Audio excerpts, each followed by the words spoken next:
कशी आली हो फळाला माझ्या जिजाऊची पुण्याई कशी आली हो फळाला तो बापाचा बाप वाघ शिवबा जन्मला तो बापाचा बाप वाघ शिवबा जन्मला तो बापाचा बाप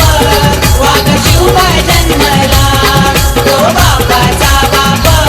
वाघ शिवबा जन्मला आज्ञा होती माझी जाऊंची शपथ घेतली स्वराज्याची आज्ञा होती माझी जाऊंची शपथ घेतली स्वराज्याची जनकल्याणाची शिकवण जगद्गुरु तुकोबांची